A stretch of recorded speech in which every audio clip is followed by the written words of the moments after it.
How you like me now? Hey, in this episode of Hot Hardware's 2.5 Geeks, the next Galaxy Watch, Apple's fabulous Follies and phones, maybe, DJI's marvelous Mavic, XPS 15 Beauty and the Beast, and OnePlus in it, baby, next.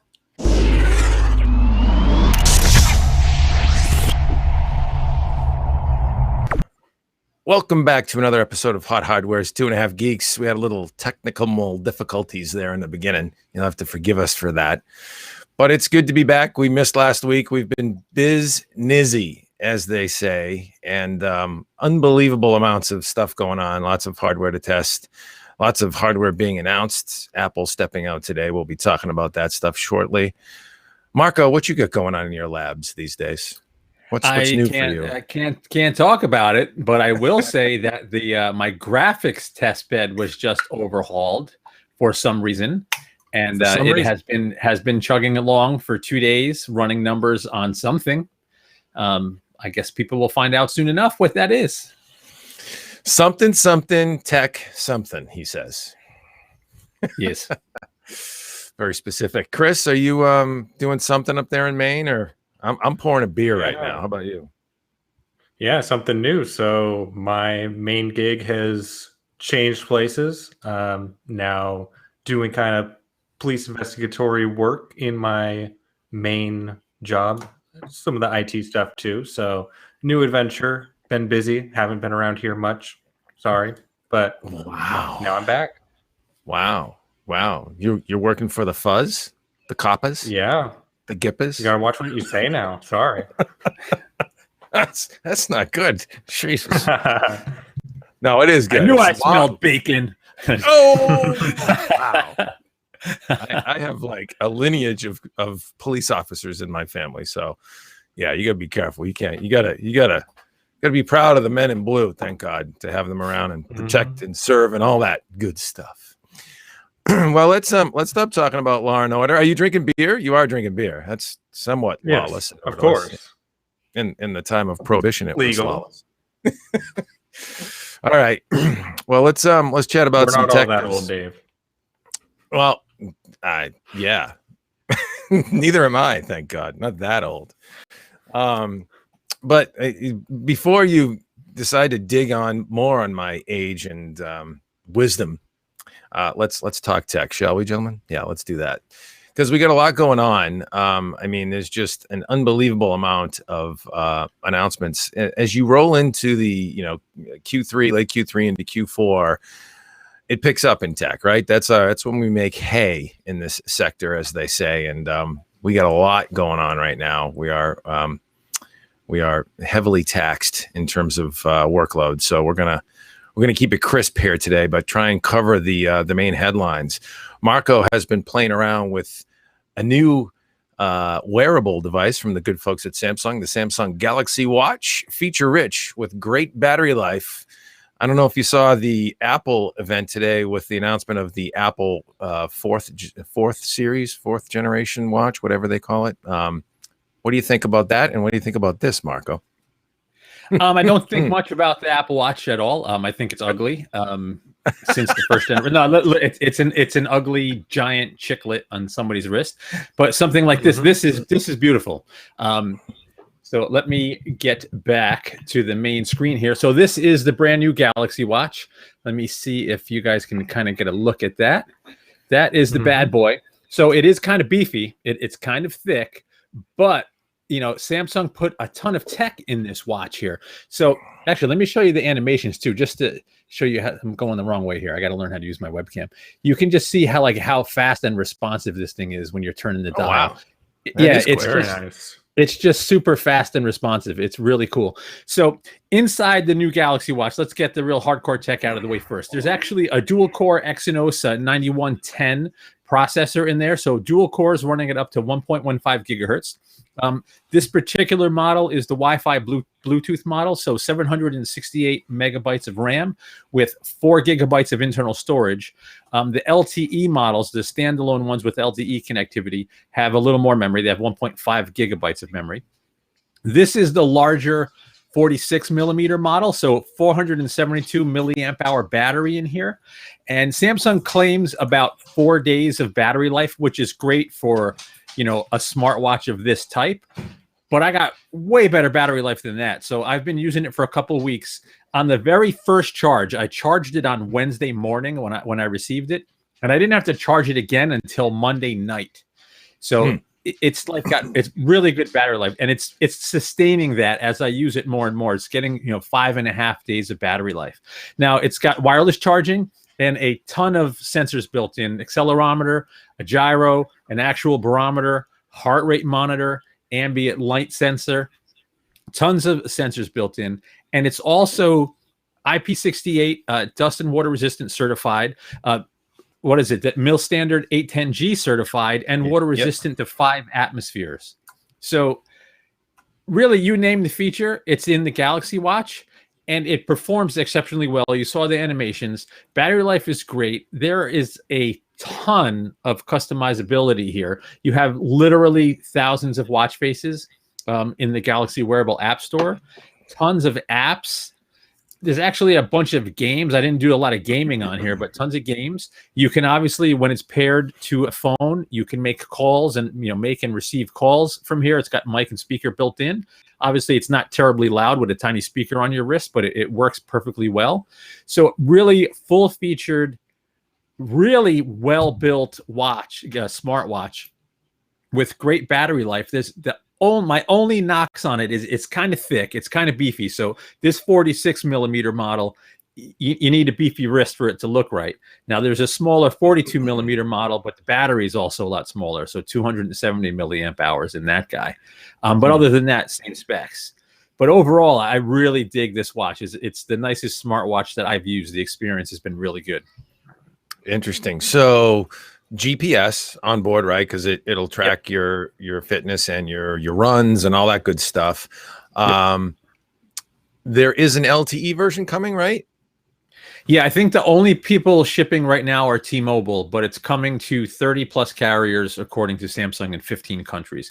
They're coming this year, but it just said later in the second half of 2018. Gotcha.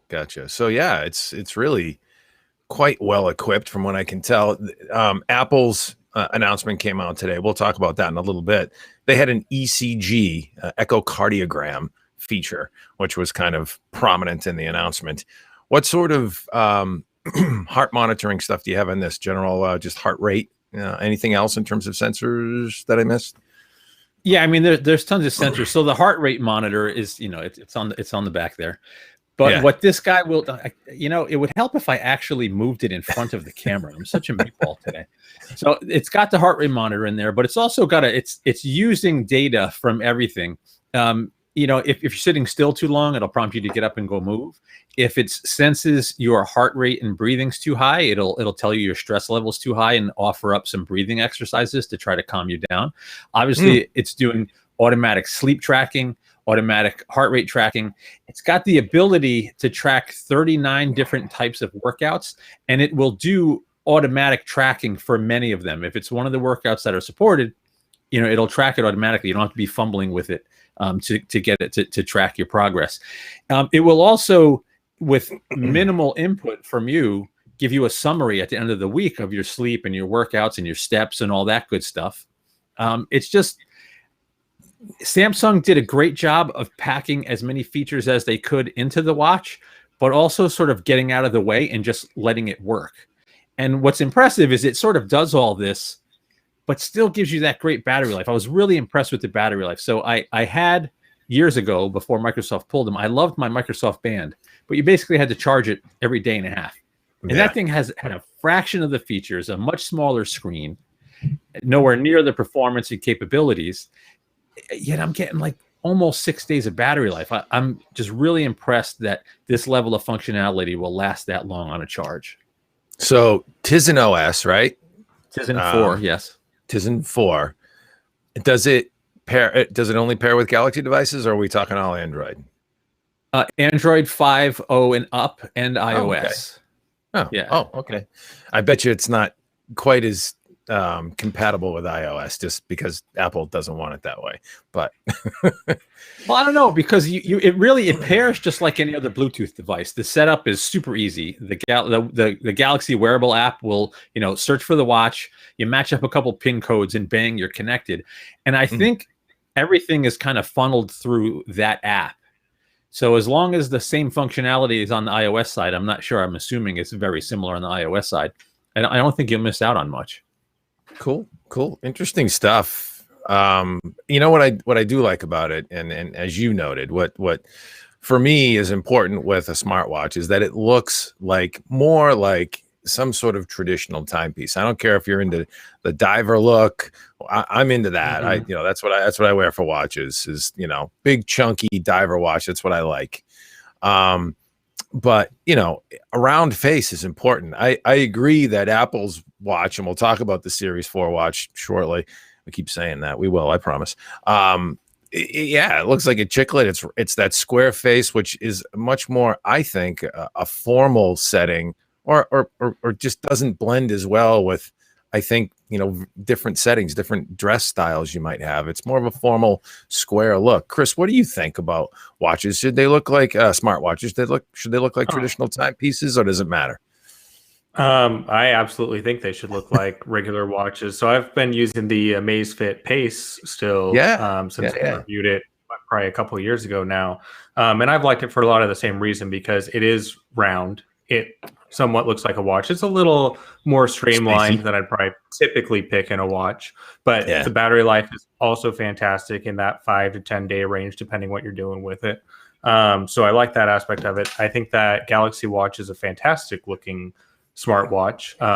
I do typically like, because I have slender wrists, I like a slimmer watch on me. The diver watch style just looks too gigantic for me. So I think that, what would you say, it was a 48 millimeter model? This one's 46, and there's also 42. 46. Yeah, so I'd probably be looking more at the 42 for myself, even if it is less battery life. If you're getting 5+ days on that one, it's still sufficient to at least not have the need to charge every day, which is a real obstacle. If it's every few days, it's not such a big deal.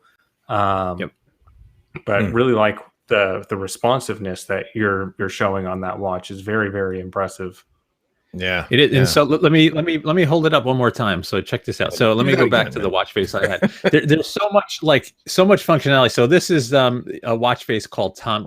Hold it in front of the camera, dummy. Okay, there. It focused. So yeah. Let me try to get into focus here. So it worked. No light on it. So, and then just all right. Let's go to a more fitness kind of. More fitness related face. All right, well, there's another one. Here's another fitness related face here, where it'll expose data from a bunch of the sensors. And all right, I want to be formal.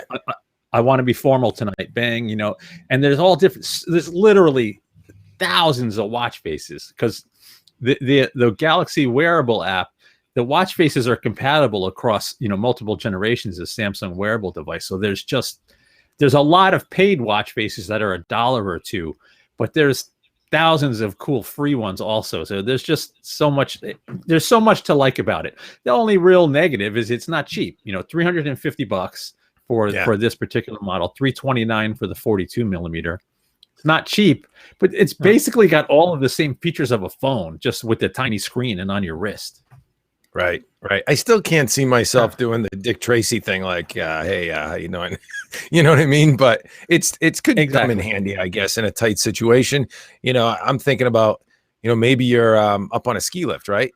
I don't know why that just came to mind, but whenever I reach for my phone, and you do that when you're on your way up the mountain, you reach for the phone and you're like, your hands are freezing and you don't want to drop it because it's gonna fall and gone forever into the ether. That would be a case where, okay, I want to quickly look at some notifications, or maybe I even want to answer a call on my wrist. So places where you can't pull your phone out of your pocket, right? I guess that's probably the last couple of days have been really rainy around here, and I've been walking the dog, and I've got an umbrella in one hand, phone in my pocket, the leash in the other hand, and that's exactly the way I was testing calls. I'd be walking, phone would ring. I'm not going to, put down the umbrella and get soaked, and not going to try to hold the umbrella and leash in the same hand. So I just took the calls from my wrist. Just tapped it, bang. And outside, it wasn't very loud. but it works perfectly. Got the job done. Yeah. You know, I'm looking at that thing. I'm kind of jonesing for it. That's a nice looking watch. Yeah. No wonder it's been doing well. It's been bringing a lot of eyeballs at HotHardware.com. So stop by the site, check out the full review. Marco's got it up now, the full walkthrough, and it is it's a nice looking piece of technology for the wrist there. Good stuff. The Samsung Galaxy Watch. All right, so let's shift gears and talk about Apple's announcements today. We'll dig in there and talk about what we know, and then you know, talk about how it all led up to today, because it was a bit of a circus. And I don't know if you guys saw all the headlines that came through in this, but literally everything Apple announced today was leaked up to, you know, the announcement, you know, days leading up to the announcement. And it was leaked such that, you know, you expect some leaks here and there from the usual suspects, right? You know, whatever it is. If it's Android phones, it's EV leaks on Twitter. I mean, there's 8,000 different points of potential leak information that comes from somewhere on the internet, right? Well, no, actually, this time it was Apple, and they were leaking on their website and in different files, whether it be the XML files, whether it be HTML pages, you know, URLs that were being exposed somehow, with the names, the dimensions of displays, all that stuff. And you're thinking to yourself, in this day and age, when you're a tech company like Apple, you can't get that right. It's just mind-boggling. What did you guys think about that? It blew me away. It's Webmaster 101. And Apple can't, you know, secure that? It's crazy.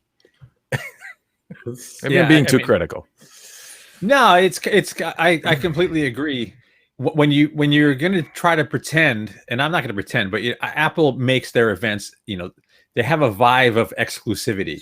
You know, they're smaller tech events. You kind of got to fight your way in, you know, unless you're a really long time, you know, tech journalist. You know, they have this air of, we only going to let certain people in, but then you got people traveling across the country to see this event. Let's just leak it all online first and let everybody get the scoop before the people there get to write about it. You know, it's not cool.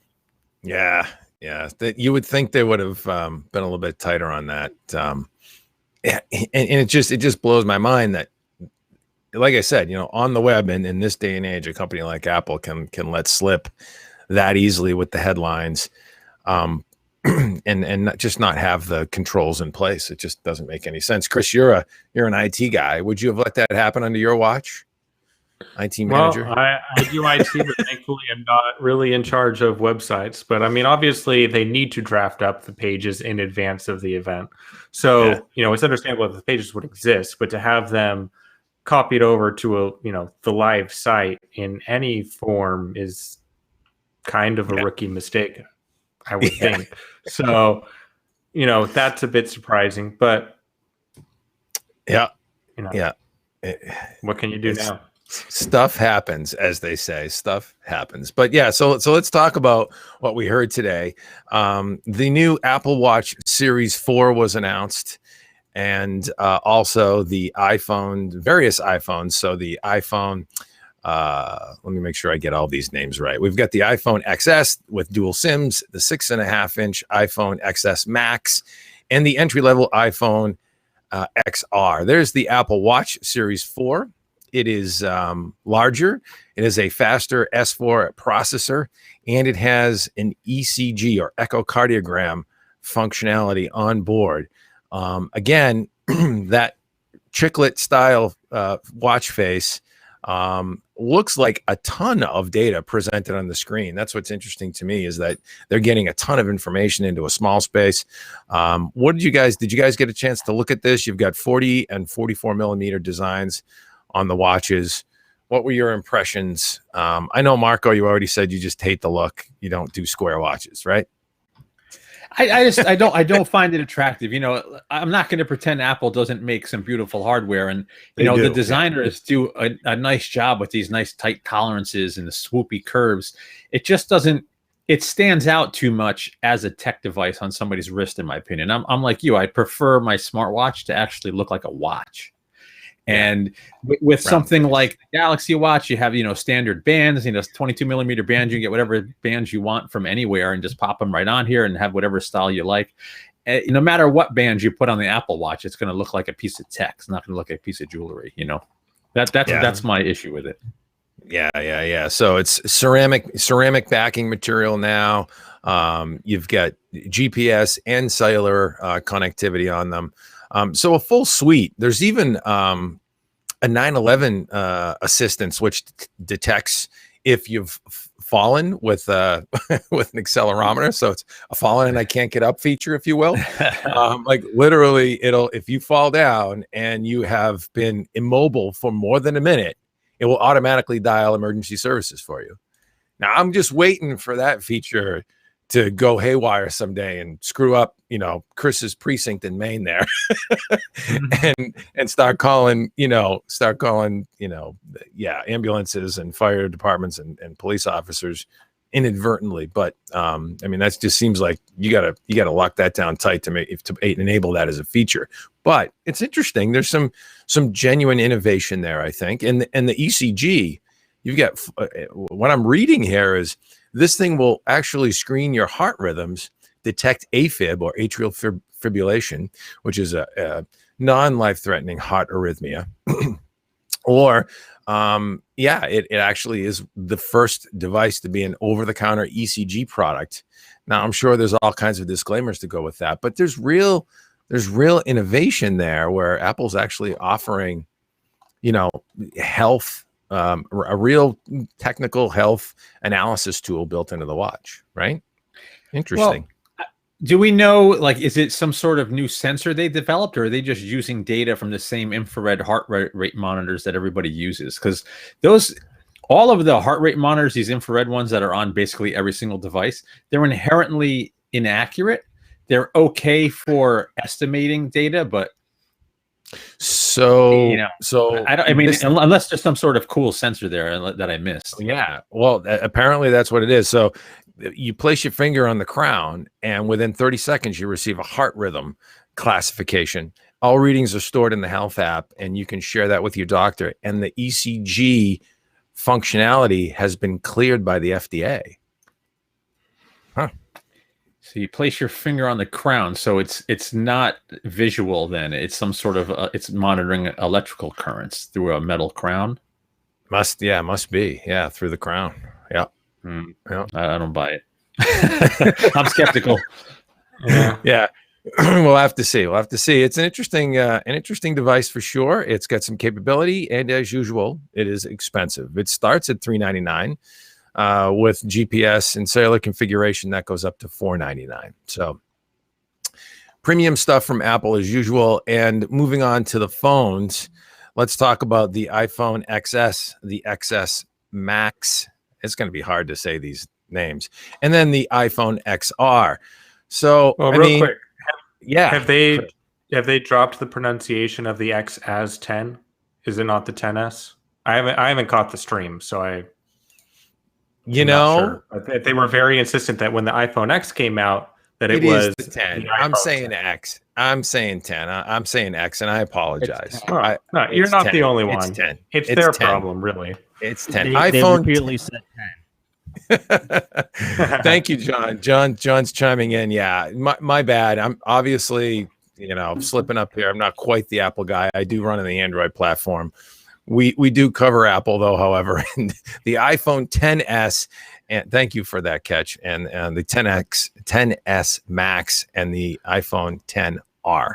So the XS and XS, it's hard, man. It's going to be hard. XS Max are OLED-based products. The R is what they're calling liquid retina display, which I think, frankly, is a little bit of Apple distortion field. It is liquid crystal display. It's a standard LCD, IPS LCD, in the XR. So yeah, so the XS and XS Max are 5.8 and 6.5 inch devices, just like their predecessors. The Max is a larger one, but the 5.8 inch device is the XS. So it's a midlife kicker now with the A12 Bionic processor and a larger screen option in the Max version. OLED displays in those phones starting for the 5.8-inch device at $999 and $1099 for the 6.5-inch Max. So super pricey right out of the gate. There's your, I hate to say it this way, but there's no other way to say it. There's your Apple tax. However, what's interesting, IP68 water and dust compliance, all this different, these different features that are there, including some enhancements to the camera arrays. What's interesting to me about the S series in general is the A12 Bionic. That thing is going to be monster from what I can gather. 6-core CPU, 4-core GPU, and 7 nanometer. 7 nanometer tech, right? 7 nanometer fab. I'm trying to think who would have. It would have to be Samsung. I think that would have fabbed. I think that. Samsung makes it for him. Yes, Yeah. Samsung or TSMC. I'm not sure. Yeah, it's got. I don't think it's TSMC. I'd say it was Samsung. I'd have to go back and look it up. But yeah, that thing. So I mean, historically, Apple has done much more with less in the way of cores. They're claiming 50% increase in graphics performance. They already had, very competitive, if not industry leading in certain cases, graphics performance, toe to toe with Snapdragon 845, depending on what application you're measuring it with. The A12 is going to be no joke. What do you guys think about all this iPhone stuff? iPhone 10 stuff. I think as usual, that A12 SoC is probably going to rock. It's going to be, it seems like a significant jump, generation over generation. Do we know how much memory in these phones yet, or no? Because if they up the memory and through all these additional cores and shrunk to 7 nanometer, I mean, that thing, what was it, 6.9 billion transistors? Yeah, 6.9 billion transistors. I bet you that thing is a beast in terms of performance. We'll see what battery life is like, though. I don't know that they talked memory, and I was on the cast and we saw storage 64, 128, 256, and 512 gig. The range, the Max obviously, and the 10S offering, up to 512 gig. And Joe Nexus says, and you're right, Joe Nexus, I should have known this. TSMC is the 7 nanometer partner. Of course, they parted ways with Samsung. Too much of a competitor there with the Galaxy series. One would think they would be going the other way. So yeah, TSMC is fabbing this chip. Yeah, the A12 Bionic, that's going to be some serious, tough competition for Android. I will say that. Well, I mean, it's still going to come down to, do you like iOS or do you like Android? Yeah. Right. I mean, performance on Android, even as it is, without considering that, it's great. Even on mid-range chips, Android's performing great. So unless you really need that extra edge for some advanced features, looks like the stream might be buffering. Maybe it's just me. But unless you really need like the advanced cutting edge gaming or something like that, maybe it doesn't matter. But it's definitely going to make your experience a lot more fluid. Yeah. I don't know if the stream's buffering or not. I just did a refresh. You look like you're there, Chris. Actually, that's good. So okay. Pay no attention to that stream, I think. But yeah, no, and you make a good point. We're from our perspective, the world we live in, testing these devices all day long and looking at the numbers and splitting hairs and all that. The average consumer probably isn't going to notice, right? I mean, you'll notice responsiveness, certainly, to a certain degree, depending on the processor and the phone. But when you get to this level, Snapdragon 845, A11 Bionic from Apple, A12 now from Apple, do we really notice it in the day to day? I know you're a big fan of the Moto Z family and the Z Play and the amazing battery life you experienced with some of those at the expense of all the horsepower. You were in a Snapdragon 600 series, right? Yeah, so I'm using the Z3 Play as my daily driver right now, which has the Snapdragon 636 on board. I've also got a Galaxy S8 as my work phone, which was that an 835? I don't remember now. Yeah, and side by side, I mean, again, I'm not gaming on them. I'm not doing anything super intensive. Apps will load a little quicker on the Galaxy, but overall fluidity and everything else is still handled just fine side by side with the 636. So, there's a lot of efficiencies in software that have gotten there. The overall performance threshold that Android requires is not as significant. Now, are there going to be cool applications as we move into VR and AR territory for that new Apple chip? Absolutely. They were showing off some of their AR framework for it with their Measure app and other things, which are very, very cool and could definitely help with practicality. Now, some of those same things like the Measure app are also available on Android. So it's not an exclusive by any means, but you could presumably see things like accuracy improvements and other features that are just going to make it a more convincing experience for you. Yeah. No, it's an interesting, sort of thing. But what gets me with Apple, and I mean, there's no question, the A12 is going to be a great processor. I think it's going to be an excellent smartphone platform. And when you talk about Apple's tight integration with the software ecosystem and their hardware, having that all in-house under one roof, where Android is, open source and there's lots of, manufacturers coming in, the integration just isn't quite as tightly coupled. That's the advantage. That's, I think, where they get certainly some of their optimization between processor and OS. But what gets me is the price points. It's like, you're starting at $1,000 for the high end to get a display that's HDR compliant, capable, and competitive with the best Android phones. You're talking $1,000.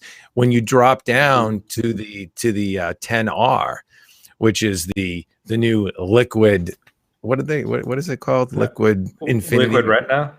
Liquid Retina. Sorry. Yeah. Sorry. I'm going with all these names. It's like, I mean, come on. It's an LCD. And I just want to say, Apple, $750 is not budget. It's not budget at all. That's like a year ago flagship. And it's not even a year ago flagship. I'm gonna show you. So this is what, and this is a good segue, and we'll talk about this phone shortly, but I'm rocking as a daily driver right now, and it's way too bright. I'm sorry about that. This is the OnePlus 6, and it has a 6.28-inch OLED display. It's HDR capable. It has 8 gigs of RAM and 128 gigs of storage, and it lists for $579. Snapdragon 845 processor. So, and a 3,300 milliamp hour battery. So you contrast that to the absolute disparity between the iPhone 10R with a 1792 by 828, 326 PPI pixel density, which is like weird resolutions. Yeah, that's fine. It's a little weird, but it's not a high resolution display. This is 20. Oh, I think it's a 1080p display. It's a little higher resolution than even that. It's a 2280, I think, by 1080. Anyways, 759 was it? Is that what the 749? Excuse me, for the starting price on the R. How do they get away with that? The R is 1792 by 828, 326. I think were you reading the other? No. Yeah, no, that's the R. You're right. 1792 by 828. It's 720p, but a little bit more, right? Mm-hmm. Marco, what do you think about that? I think Apple can charge that premium because even though it's not their flagship phone, $750 isn't cheap for a smartphone. But I bet you in terms of performance and usability, it's probably in line with $750 Android phones. And they're still going to have the 8. And I think they're still even selling the 7, right? You have cheaper iPhone options if you want them. Yeah. These latest ones, phones are getting really pricey if you want something new and flagship level on every side. So I'm not going to ding them too badly for the price if you get that much storage, really a bleeding edge SoC, and Apple's software integration is it's really second to none because they control everything top to bottom. So I can't rip them too much there, to be perfectly honest with you. I'm just not an iOS fan. I'm not even an Android fan to be perfectly honest. Phones they've become completely I used to be the guy that upgraded every generation and wanted the latest and greatest. I still have a Note 4 kicking around here that I just let the kids play on, and it works fine. I'm just not the guy that needs the latest and greatest anymore. Yeah. I do appreciate a good phone, and I like the value of the OnePlus 6. That's one of my favorite phones lately. Lord Nomad Pun, I'm gonna hopefully say that right, says 64-bit versus 32-bit CPU. I think he's referring to the Moto Z plays, which I think for the first 2 generations were 32-bit. I don't actually remember if the 636 is 64-bit or not.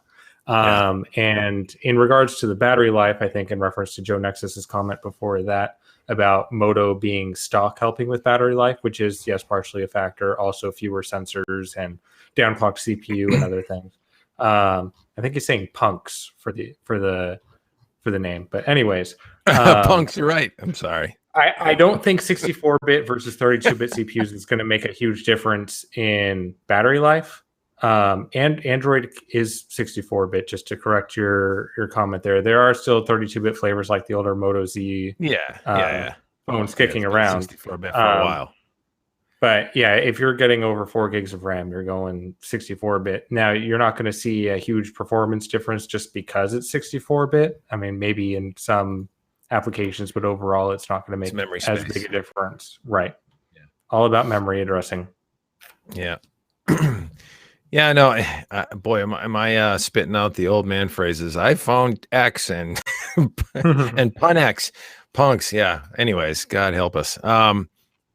Yeah, no, it just surprises me that they command a premium for. I mean, it's a 6.1-inch display on the iPhone XR, but it's not HDR compliant. You're talking about a phone that is, in terms of its display, much more mainstream, and that's a big cost factor. But you do get the A12 Bionic processor, Face ID. You get a single rear-facing camera. You don't get the dual camera array of the XS. But it does include a portrait mode capability as well. With that single camera, they've obviously built in the algorithm to go ahead and do depth of field bokeh effects. So it will be interesting to see. I'm interested to look at the iPhone XR. I think I want to see what that next generation phone at $749, if it's that much, is it really competitive with a $749 Android phone or a $549 one for that matter? So, and actually, if you're paying attention lately, the OnePlus 6T is on the way, and we'll just mention that real quick and then move on. But keep an eye out for this guy. The OnePlus 6T has been rumored. There is a post we have up on the site right now where it was leaked a little bit here and there, but again, you're talking Snapdragon 845, 8 gigs of RAM, 256 gigs of internal storage. There it is there. And what they call a dewdrop notch. So obviously the notch there is much smaller.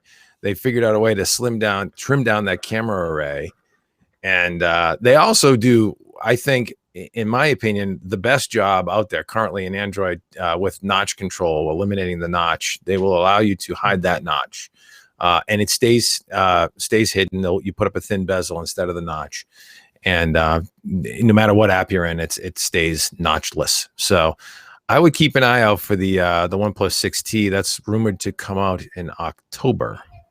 So let's move on. Let's move on to laptops, Chris, and we'll get snappy here with the Dell XPS 159570. Same beauty, even more beast. We've looked at various incarnations of the XPS 15 by Dell. What do you know about this guy? It's it ranked high again in our review. Yeah, I mean, Dell figured it out with the XPS, the 13 and the 15. They're just fantastic laptops. They've been fantastic laptops. I would say they're kind of basically in a league of their own if you're looking for that ultrabook style. If you're looking for something gaming, you're probably going in a different direction than what the XPS offers. So it does have in this edition a 1050 Ti on board, so it's not incapable of gaming.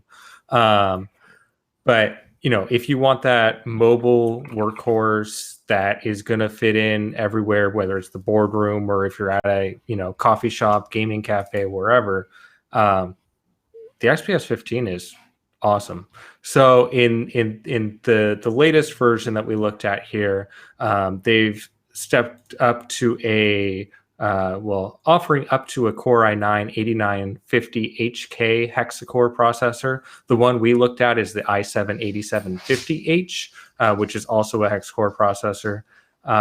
So adding those extra cores on is leading to good performance gains. So if we jump to the benchmarks, we can see with, say, Geekbench and with Cinebench as well, that single core performance is still strong. It's still stronger than, as strong as or stronger than any other chip we've tested on the mobile side. But those extra cores tack on a lot of extra performance. So we're seeing, gains in excess of 20-30% over, say, the quad core 8705G that we saw with a 15-inch 2-in-1 XPS. Really, really good gains there. And you'd think, and it's something we've seen with other laptops going to the 8th gen processors as they're adding in more cores, is thermals do become an issue. But with the XPS 15, it doesn't seem like that's so much the case. They've really got a good handle on mitigating the thermal load. So you're not seeing the performance drops over time with a workload like you'd see with a lot of other laptops. So just a lot of really good stuff here. If you're looking for a premium Ultrabook that's going to last you, this is it. Yeah, it's a great machine. You make an interesting point, and we actually kicked this around extensively because I think early on there were actually folks that had experiences with XPS 15s where there was a throttling issue, and there's various threads that have circled around the web where folks are repasting thermal solutions internal to the laptop, and undervolting CPUs and then things like that to get thermals down. What we've experienced with this line of product is sort of over generations of it, a refinement. And so I think what happened was, early on this machine got out, and I think perhaps Dell had some work to do relative to whether it be firmware updates to dial in fan profiles and power targets with the CPU,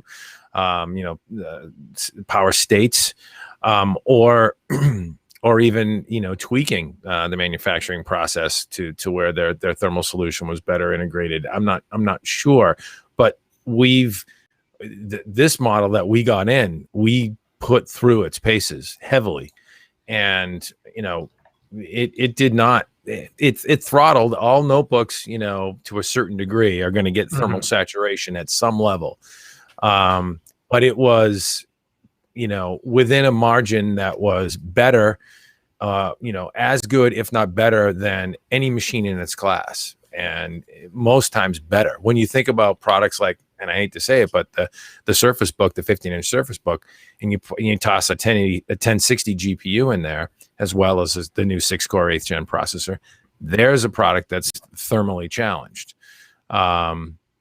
We've just kicked the tires hard on that thing, and yeah, it throttles.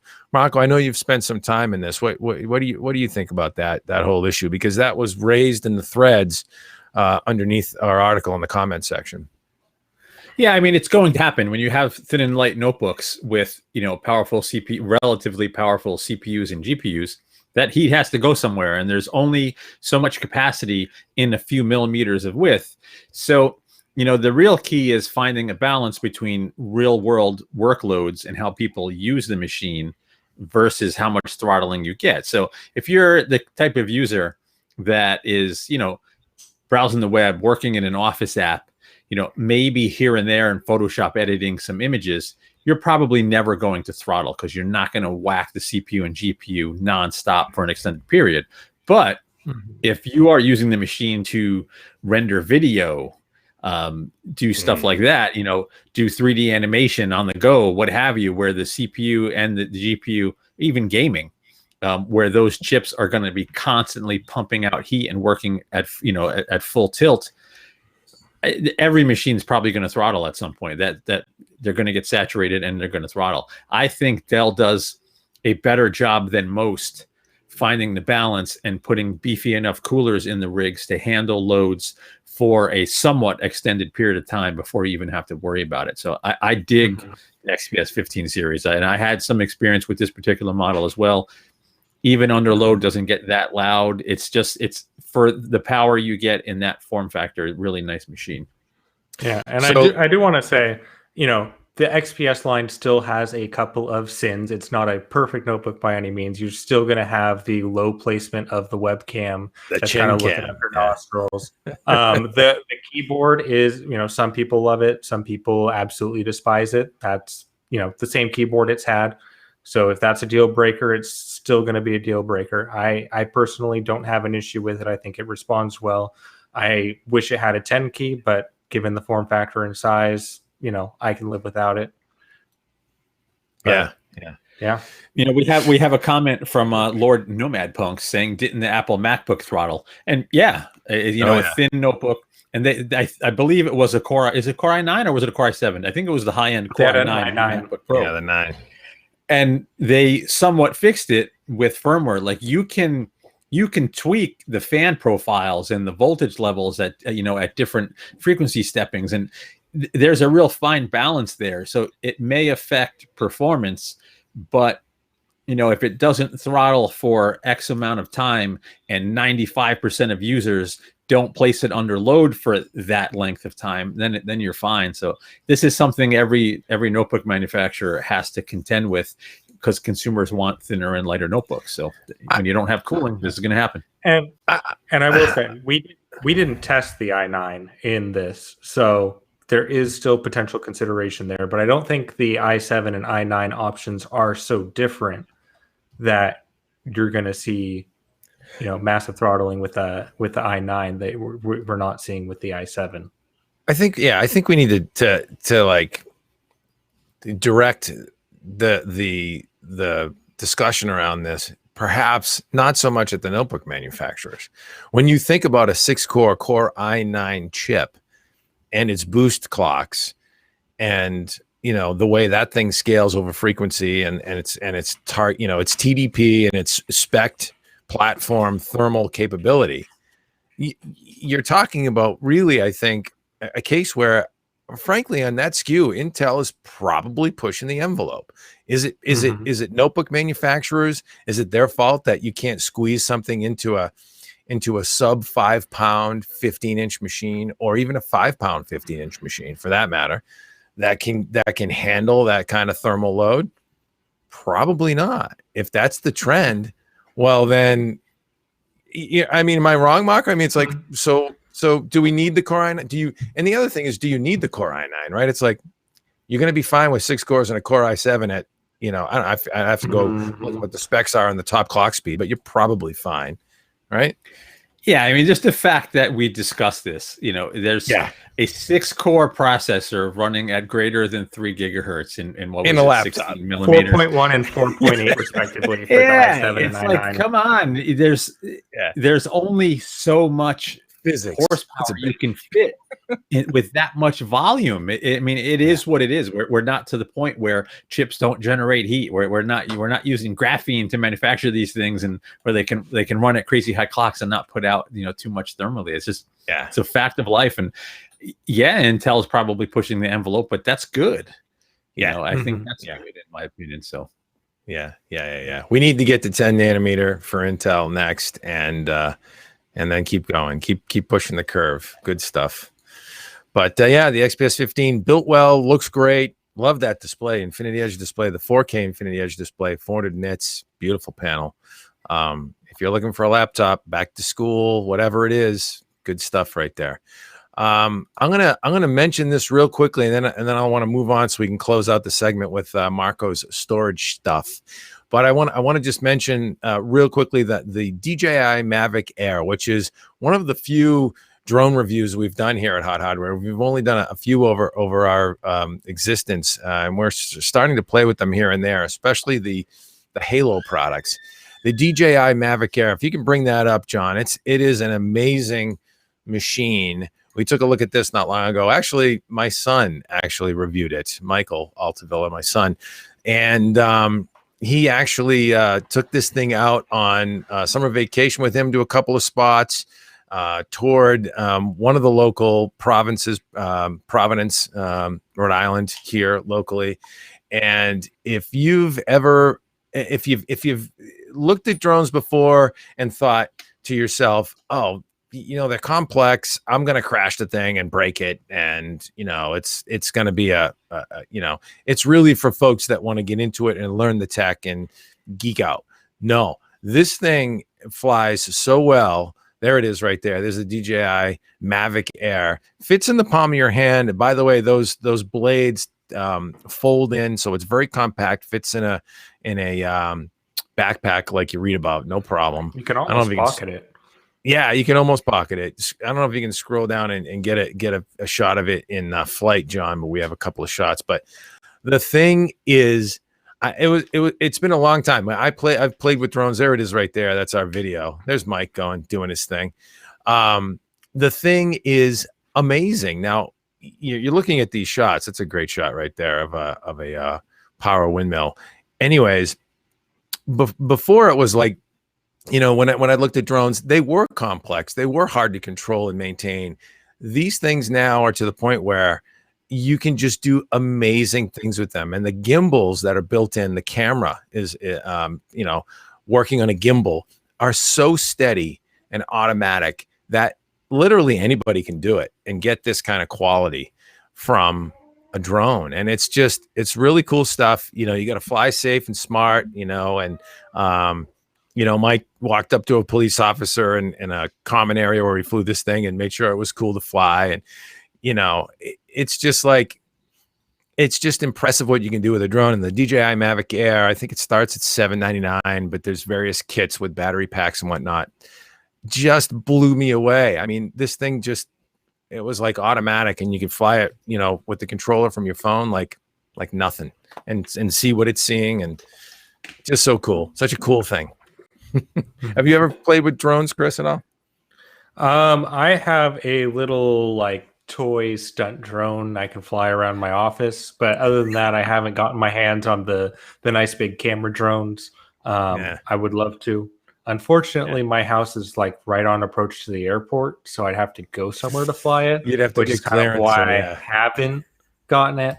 But if I could find the need, I would definitely have one. They're a lot of fun. You're a camera junkie, and once you get 4K drone footage, you'll be like, oh God, where have you been all my life? Marco, you've played with some, right? Yeah, I had, when the NVIDIA Shield, the NVIDIA Shield Portable came out, one of those Parrot 2.0 drones was sort of one of the standout features because NVIDIA had that special app for it. So I actually still have it. I don't use it much, but I still have it. And I have messed with some other more professional drones too. Super fun, really cool stuff. Yeah, we brought this thing out on our boat one day, and we were just out on this big lake, so it was perfect, really safe, and we launched this thing off the back of the boat, and it just took off, and it's flying around, and it's kind of windy out there, and you can hear the thing adjusting, holding steady, no problem. And then, we flew around the lake and took some great shots, and then I stood in the back swim platform of the boat, and I held my hand up, and it just landed in my hand. It was like Michael called it back home and said hand landing, and it landed in my hand. And I was like, man, tech is so cool. So yeah, it was just one of those things where I just thoroughly impressed. Now it does have some obstacle avoidance forward and back, but it does not have side to side obstacle avoidance, if I remember right. So you do need to keep your eyes on it, especially when you're doing the canned motions, like the circle around and stuff, that there's nothing in the way. But so you make an interesting point. So the Mavic Air is the smaller compact drone. The Mavic 2, which was announced and launched, the Mavic 2 Pro as well, which are higher end drones from DJI, they actually have 360-degree optical avoidance, more cameras built in, so that Mhm. that they're basically not going to hit anything, even if you screw up. And yeah, so it's cool stuff. DJI, we got to know those folks. Working with them was great. And you know, I mean, there were little suggestions we made for, you know, some of the control features and things like that. But overall, you know, if you want to get into a small compact drone and play around with it, You can travel with it.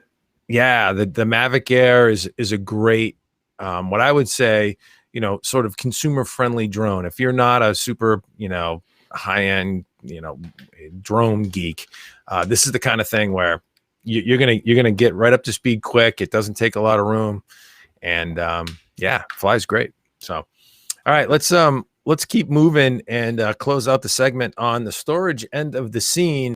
Marco took a look at well, you took a look at one SSD from the folks at Toshiba, and we also have another review on a Samsung external SSD that one of our other editors took a look at. But let's talk about the Toshiba XG6 NVMe SSD with BICS flash.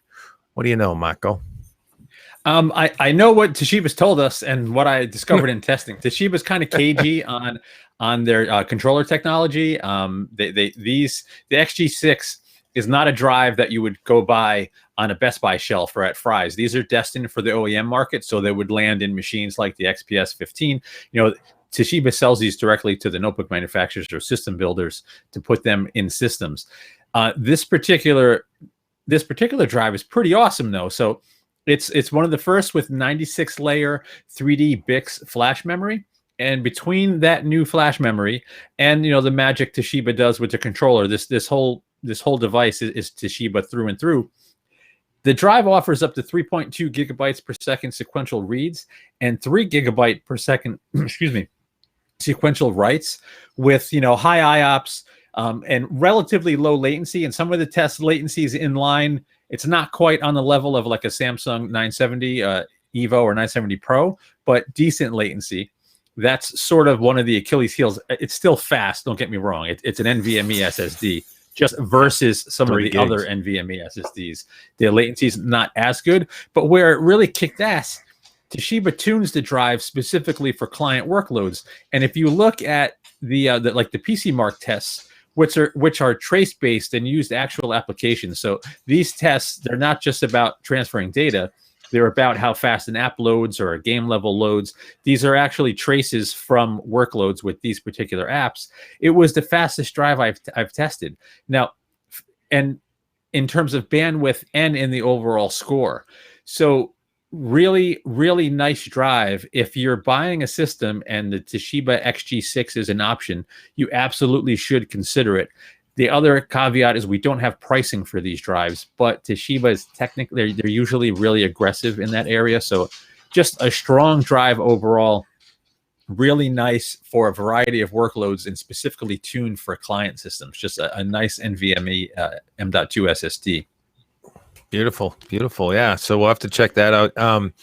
And again, it's OEM currently. You think there's going to be a retail version?